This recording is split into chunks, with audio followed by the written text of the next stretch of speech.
ازيكم؟ في حلقة النهاردة هنتعلم مع بعض ازاي نضيف أول خدمة على موقع خمسات. زي ما كنا شرحنا قبل كده وقلنا كتير، موقع خمسات هو تقريبا أحسن موقع ممكن تبدأ عليه كمبتدئ، وأحسن موقع ممكن تكسب منه عميل لأن المنافسة عليه بتبقى أهدى شوية. فتعالى كده نبدأ مع بعض، ننتقل للشاشة ونشوف ازاي هنضيف أول خدمة على خمسات. وزي ما وعدتكم، هتتعلم تكسب فلوس من التسويق الإلكتروني طول ما أنت متابع الكورس ده. فتعالى مع بعض ننتقل للشاشة ونبتدي نشوف تفاصيل الخدمة اللي هنضيفها على خمسات، ازاي هنكتب كل حاجة فيها. تعال بينا على الشاشة. زي ما انت شايف، ده الموقع اللي احنا كنا عملناه مع بعض، او يعني ده الاكونت اللي احنا كنا عملناه مع بعض على موقع خمسات كمان. تمام. وده كمان الاكونت اهو على موقع مستقل. المرة اللي فاتت كنا قدمنا كل حاجة وعملنا الاختبار مع بعض وشفت كل الخطوات بتمشي ازاي، والنهارده الاكونت بتاعنا خلاص اتقبل اهو وبقى شغال. ناقصه بس تأكيد رقم التليفون وتوثيق الهوية، لكن الاكونت بتاعك بقى شغال ومتاح عادي جدا. نرجع تاني كده لخمسات، هنيجي نضيف اول خدمة، هندوس هنا. وبعد كده ممكن نخش على الحساب بتاعنا، او ممكن نبتدي ندوس هنا على اضف خدمة. اول ما ادوس عليها كده هتبدأ تظهر معايا الخدمة دي. طيب، رقم واحد لازم اعرف انا ناوي ان انا اضيف خدمة ايه، يعني انا هعمل ايه. وبما اننا بنكسب فلوس من التسويق الالكتروني، فاحنا اول خدمة هنضيفها هي خدمة تزويد الفولورز على تيك توك عن طريق الحملات الاعلانية. طيب، ازاي هزود الفولورز على تيك توك عن طريق الحملات الاعلانيه؟ عن طريق ان انا بعمل الاعلان بتاع الكوميونتي انتر اكشن، وببدا ان انا ازود الفولورز بتوع الاكونت. طيب، انا عاوز اقدم الخدمه دي للناس، هكتب ايه في عنوان الخدمه لو انا مش عارف ايه احسن عنوان ممكن اكتبه؟ هبتدي كده ان انا اروح على تشات جي بي تي واقول له انا عاوز اضيف خدمه تزويد فولورز التيك توك على خمسات. او خلينا كده نكتب تزويد فولورز التيك توك عن طريق الحملات الإعلانية. عاوز أضيف خدمة تزويد فولورز التيك توك عن طريق الحملات الإعلانية على موقع خمسات. وهاجي كده وأقول له اكتب لي عنوان الخدمة بشكل احترافي، بحيث يظهر في محركات البحث ويجذب انتباه العميل. وابتدي كده ابعت للتشات جي بي تي، فقال لي تمام، هديك اهو عناوين اختار منهم اللي يعجبك. فاحنا مثلا عندنا تزويد متابعين تيك توك حقيقيين باسلوب امن وفعال عبر الاعلانات، احصل على متابعين تيك توك حقيقيين من حملات ممولة باحتراف، متابعين تيك توك مستهدفين 100% عبر اعلانات مدروسة على تيك توك، خدمة زيادة فولورز تيك توك حقيقيين عبر اعلانات تيك توك الرسمية. ممكن مثلا اختار واحدة منهم، فخليني اشوف احسن واحدة عجبتني كده. اول واحدة دي مش عجباني قوي.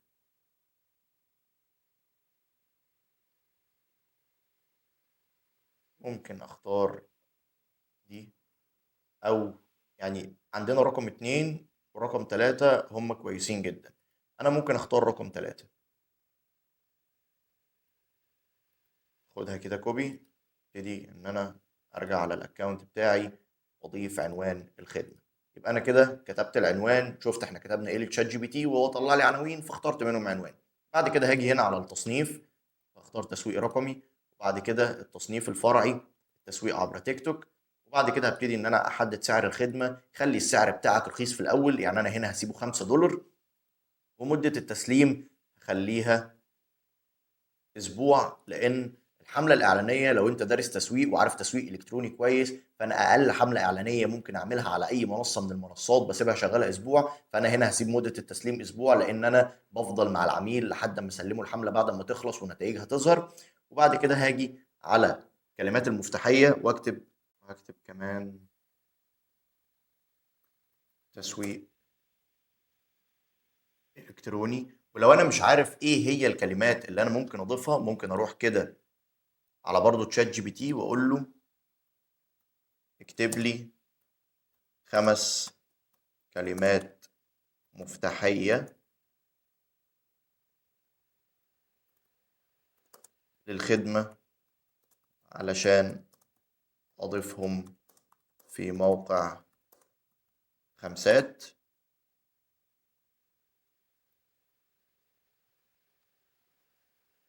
فهيبتدي كده إن هو برضو يكتب لي أهو، يعني عندي زيادة متابعين تيك توك، فممكن آخدها كوبي وأروح أحطها كده في الأكاونت.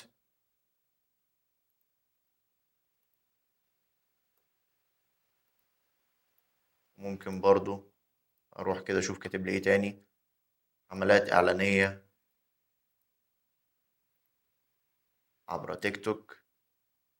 أنا ممكن مثلا أشيل الجزئية بتاعة زيادة المتابعين دي، ابتدي إن أنا أحطها هنا. خد بالك ممكن ما يرضاش يخليك تعمل بيست، فأنا هنا بدوس كنترول في، والكنترول في بيعمل أكن كوبي بيست كده. تمام. فهنا انا حطيت اهو الكلمات المفتاحيه بتاعتي، اخترت 5 كلمات مفتاحيه ليهم علاقه بالخدمه اللي انا بقدمها، علشان يساعدوني ان انا اظهر لاي حد بيدور على الخدمه دي. بعد كده هبتدي ان انا ادوس على التالي، فيبتدي ان هو يحولني هنا. اول حاجه هو عاوز مني الصوره بتاعه الخدمه، فانا كده هبتدي ان انا ادوس عليها علشان ارفع الصوره، وابتدي ان انا اجيب التصميم كده. كنت عامل تصميم بسيط كده، يعني شكل بسيط بس علشان يكون شكله كويس. فهو هنا أول حاجة بيقول لي هو يجب أن تكون الصورة بعرض 1700 بكسل وارتفاع 970. تمام. فهبتدي كده إن أنا أرجع للتصميم بتاعي تاني وأشوف.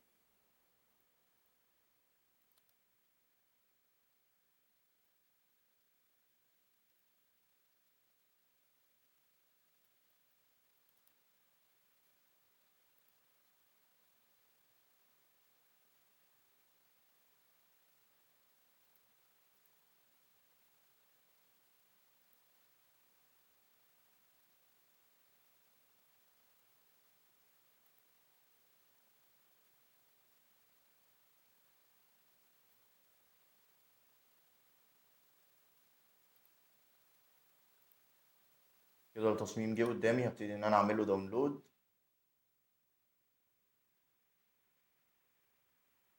وأرجع تاني للأكونت علشان أرفع الصورة. تمام كده بدأت إن هي تتحمل معايا، وزي ما انت شايف ظهرت قدامي الصورة بتاعة الخدمة. وانا هنا اخترت صورة اكون عامل فيها حملة اعلانية جايبة نتائج كويسة. يعني زي ما انت شايف الحملة اللي قدامك دي ب 229 درهم بس، قدرنا ان احنا نجيب 1106 فولورز، يعني الفولور الواحد كان واقف ب 0.21 درهم. تمام. هاجي كده بعدها وهلاقي عندي وصف الخدمة. طب انا مش عارف اكتب وصف شكله عامل ازاي، فهبتدي برضو ان انا ارجع لتشات جي بي تي واقول له اكتب لي وصف للخدمة علشان أضيفه على موقع خمسات.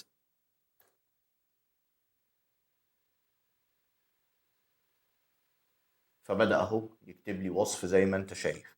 هل ترغب في زيادة عدد متابعينك على تيك توك بطريقة آمنة وفعالة؟ بقدم لك خدمة زيادة متابعين تيك توك حقيقيين 100% عن طريق حملات إعلانية ممولة ومدروسة، تعرض للمستخدمين مهتمين بمحتواك، مما يضمن لك متابعين فعالين ومتفاعلين. وبدأ إن هو يكتب لي باقي الوصف. فهبتدي إن أنا آخد الوصف ده برضو كوبي وأرجع هنا كده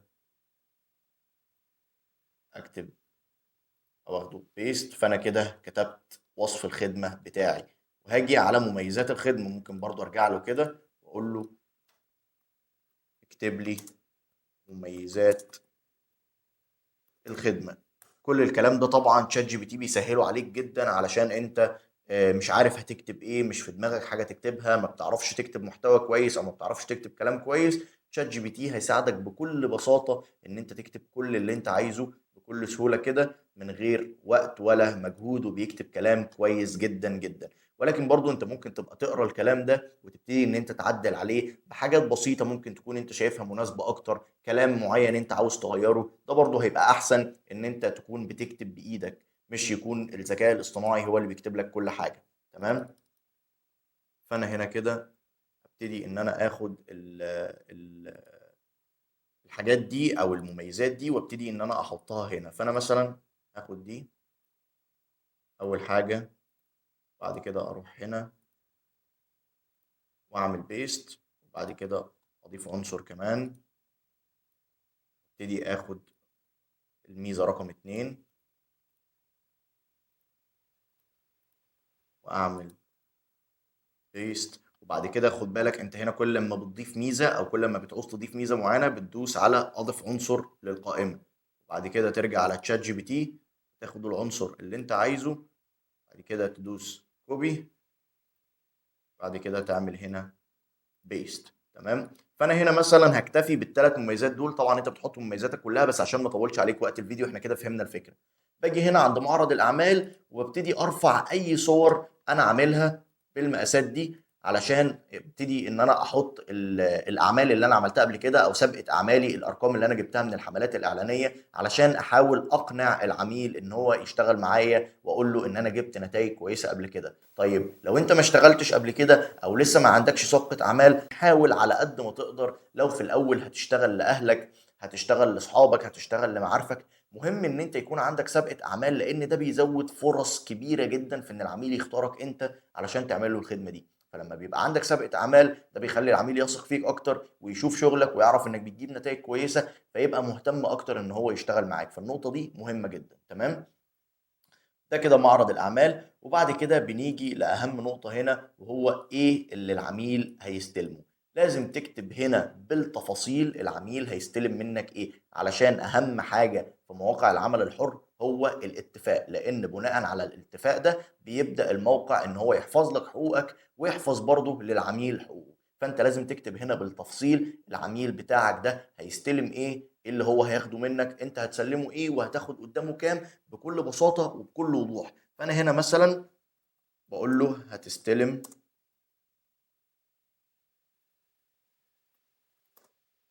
زيادة 30% على الأقل في حسابك على تيك توك عن طريق الحملات الإعلانية. فأنا هنا باقول له إن أنت هتاخد زيادة بنسبة 30% على حسابك على تيك توك، وده هيتم عن طريق الإعلانات. تمام. فممكن طبعًا إن أنا أزوّد عناصر أكتر على حسب أنا هاقدّم للعميل ده إيه، ممكن تكون بتقدّم له خدمة تانية مثلًا زي إدارة الصفحات، فبتقول له إن أنت هتستلم مني كام بوست هينزل طول الشهر، هاعمل لك مثلًا كام تصميم لو أنت هتتفق معاه على تصميمات أو لو أنت هتضيف له extra يعني service على التصميمات. هتقول له أنت هتكتب محتوى قد إيه، هتقول له أنت هتشتغل إزاي بالضبط وهل هتعمل automation للبيدجات والّا لأ، هترد على الرسايل والcomments، بتبدأ إن أنت تكتب كل حاجة العميل هيستلمها منك لإن ده مهم جدًا. تمام. فإحنا هنا كده خلاص خلّصنا بالنسبة للجزئية دي. طيب لو طلعنا فوق هالاقي في حاجة اسمها أضِف تطوير جديد، لو جيت كده دوست عليها هتبتدي إن أنت تدوس وتختار الفلوس إيه هي التطوير ده. ممكن مثلًا إن أنا أقول التطوير ده سعره برضه $10 والمدة بتاعته اللي هتزوّد مدة الخدمة، يعني أنا في الأول شايف إن الخدمة دي أو أنا كاتب إن الخدمة دي هتاخد أسبوع. طيب لو أنا ضِفت التطوير ده هياخد منّي مثلًا كمان يومين. تمام. وهيبقى سعره $10. وبعد كده لمّا تبتدي تنزل هنا هتبتدي تزوّد في الحاجة اللي العميل هيستلمها، هتقول إن هو في تطوير معيّن لو أنت اشتريته هتاخد 1 و2 و3 و4 على حسب أنت بتزوّد إيه على الخدمة بتاعتك. تمام. فلو جينا هنا كده ده بالنسبة لجزئية التطويرات، أقدر إن أنا أضيف تطويرات زي ما أنا عاوز، وأقدر برضه إن أنا أشيلهم. تمام. ده على حسب أنا باضيف إيه للعميل. طيب لو جينا هنا على جزئية الإعدادات، هاجي هنا حالة الخدمة وفي جزئية اسمها تعليمات للمشتري. يعني إيه تعليمات للمشتري؟ يعني لازم أضيف للbuyer أو العميل اللي هياخد منّي الخدمة أقول له أنا محتاج منّه إيه. يعني مثلًا في الحالة دي هاقول له إن أنا محتاج إن هو أول حاجة هيبعت لي إيميل على الإيميل الحساب الإعلاني بتاعي علشان يدخّلني الbusiness account عنده علشان أقدر أصلًا إن أنا أعمل الحملات الإعلانية. رقم 2 هاقول له محتاج مثلًا إن أنت تبعت لي لينك الaccount بتاعك على تيك توك علشان أقدر إن أنا أدرس الaccount وأعمل له analyze كده وأبدأ أشوف المجال اللي الaccount ده شغال فيه، علشان أشوف الحملة الإعلانية بتاعتي أنا هاعملها إزاي أو هاشغّلها إزاي. ممكن مثلًا أكون باقدّم له خدمة إدارة الصفحات، فابتدي إن أنا أسأله إيه التصميمات اللي أنت شُفتها أو هتبعت لي التصميمات اللي أنت شُفتها قبل كده وكانت عاجباك علشان يبقى معايا reference أعمل على أساسه التصميمات. أبدأ أسأله إيه المشاكل اللي بتقابلك في الpage علشان لمّا آجي أدير الpage بتاعتك أقدر إن أنا أحل لك المشاكل دي، إيه هي الحاجات اللي أنت عاوز تشتغل عليها، بتدّي تعليمات للمشتري علشان يقدّمها لك أو علشان يكون عارفها زي standards كده، علشان لمّا تقدّم الخدمة بتاعتك للعميل ما يكونش في بينكم اختلاف. الموقع بيعمل كل حاجة علشان يمنع أي اختلاف يحصل ما بين العميل وما بين الشخص مقدّم الخدمات اللي هو حضرتك. فأهم حاجة إن ما يحصلش اختلاف بينكم، أهم حاجة إن ما يحصلش مشاكل بينكم، فالنقطة دي برضه مهمة جدًا. فأنت هنا بتدّي تعليمات للمشتري. طب لو أنا مثلًا رجعت كده لChatGPT وقُلت له اكتب لي تعليمات للمشتري علشان أضيفهم في موقع خمسات. أنا ليه دايمًا مهتم إن أنا أقول له علشان أضيفهم في موقع خمسات، علشان ChatGPT نفسه يبقى فاهم أنا باكلم مين، أو أنا هاخد الحاجة اللي هو هيكتبها لي دي أودّيها فين، فبيكتب حاجة مناسبة وملائمة للمكان اللي أنا رايح له، تمام؟ هو هنا ChatGPT مدّيني two response عشان أختار منهم. فأنا هنا باقول مثلًا هو بيقول لي قُل المشتري بتاعك يُرجى تزويدي بالمعلومات التالية بعد شراء الخدمة، رابط حسابك على تيك توك زي ما أنا باقول، الدولة أو الفئة المستهدفة إن وُجد، يعني لو العميل في دماغه مكان معيّن أو استهداف معيّن، عدد المتابعين المطلوب تقريبًا أو الميزانية المخصصة للحملة، ده طبعًا ضروري إن أنا أعرفه، نوع المحتوى اللي بتقدمه على حسابك علشان أضمن استهداف دقيق، أي ملاحظة أو تفاصيل خاصة ترغب بإضافتها، يعني لو العميل عنده أي ملاحظة أو عنده حاجة عايز يعقّب عليها قبل أمّا نبدأ شغل. وملاحظة تأكد أن الحساب عام غير خاص طول فترة تنفيذ الحملة، دي برضه جزئية مهمة إن العميل يكون عارفها عشان العميل ما يروحش يعمل الأكونت بتاعه private وإحنا مشغلين الإعلان بتاعنا. وبعد كده مدّيني برضه رَد تاني، يُرجى تزويدي بالمعلومات التالية بعد شراء الخدمة، رابط حسابك على تيك توك، الفئة المستهدفة، هو هنا بس مفصّل الموضوع أكتر، ده أحسن طبعًا، نوع المحتوى اللي بتقدّمه، عدد المتابعين، فأنا هنا مثلًا هاقول له I prefer this response لإن في تفاصيل أكتر هاحب إن أنا أقدّمها للعميل. هاجي كده آخُد ده كُلّه copy وابتدي إن أنا أروح أضيفهم هنا، تمام. فأنا هنا ضفت التعليمات بتاعة المشتري، حالة الخدمة تمام، كل حاجة عندي هنا بقت تمام. هاجي كده هنا وهو محتاجني أرفع بقى حاجات في معرض الأعمال بتاعي علشان زي ما قُلنا الموضوع يكون شكله كويس. فأنا هنا مثلًا ضِفت أول حاجة، أنا هنا هاضيف أي صور علشان بس أورّيك يعني إيه آخُد كده أي صور أضيفهم علشان بس أقدر يعني إن أنا أكمّل الحاجة بتاعتي. فأنا هنا كده عملت الإعدادات بتاعتي، ضِفت صورة الغلاف أهي اترفعت معايا تمام، وبعد كده وصف الخدمة بتاعي اتضاف، وبعد كده إضافة 3 أو 4 صور أو فيديو للمعرض تمام، وإضافة تعليمات للمشتري تمام. زي ما أنت شايف كده إحنا هنا بعد ما ضِفنا الغلاف بتاعنا، وعرفنا إزاي بنضيف الوصف والمميزات والصور، وعرفنا نضيف كل حاجة في الخدمة بتاعتنا، وكمان عرفنا نضيف كل الإعدادات بتاعتنا وتعليمات المشتري، هتيجي هنا كده وتدوس إرسال الخدمة للمراجعة، فهتبتدي الخدمة دي إن هي تتوجه للموقع، ويبتدي فريق من الموقع إن هو يراجعها علشان يشوف إذا كانت الخدمة دي مناسبة فعلًا للمعايير والسياسات بتاعة الموقع والّا لأ. بس أنت لو مشيت بالطريقة اللي إحنا بنتكلم فيها دي، هتلاقي إن كل حاجة عندك تمام عادي، تقدر تضيف أي خدمة أنت عايزها، وده أحسن موقع تقدر إن أنت تكسب منه عُملا في البداية، لإن زي ما قُلنا كده هو بتاع المبتدئين، الأسعار عليه بتبقى قليلة، ما بتكسبش منه كتير في الأول، ولكن لو قدرت إن أنت تكسب منه باستمرار وعدد عُملا كويس، هيكسبك فلوس كويسة جدًا في الآخر. فمهم أوي إن أنت تبدأ على خمسات، وبعد كده لمّا تتطور وتبدأ إن أنت تاخد تقييمات كويسة ويبقى معاك أكتر من عميل، تبدأ إن أنت كمان تروح على باقي المواقع. عاوز تبدأ على كل المواقع في نفس الوقت ما فيش مشكلة، لو أنت تقدر تعمل ده وتركّز وتدّي كل موقع حقّه فعلًا، ابدأ على كل المواقع وقدّم على كل المواقع، بس مهم أوي إنّك في البداية تهتم بخمسات، لإنه أكتر حاجة هتجيب لك عُملا وأكتر حاجة هتجيب لك شغل في الأول. بكده نكون عرفنا في حلقة النهارده إزاي إن أنا أضيف خدمة على موقع خمسات، وإزاي إن أنا أكتب الوصف بتاعها، وإزاي لو مش عارف أكتبه أروح لChatGPT وأقول له إيه بالضبط وإيه هو الprompt اللي هاكتبه له، أو إيه هو الكلام اللي هاكتبه له علشان يدّيني الإجابة اللي أنا عاوزها، علشان أقدر أضيف كلام بشكل احترافي في الخدمة بتاعتي، يساعد الخدمة بتاعتي إن هي توصل للناس، وكمان يحفّز العُملا إن هم يشتروا منّي. تابعنا في الحلقة الجاية علشان نشوف إزاي هنقدّم على المشاريع على موقع مستقل، وإزاي أقدّم على خدمة العميل هو اللي منزّلها وعاوز حد يعملها له، أكتب له إيه، وهي أحسن طريقة أكلّمه بيها علشان العميل يختارني. أشوفكم الحلقة الجاية.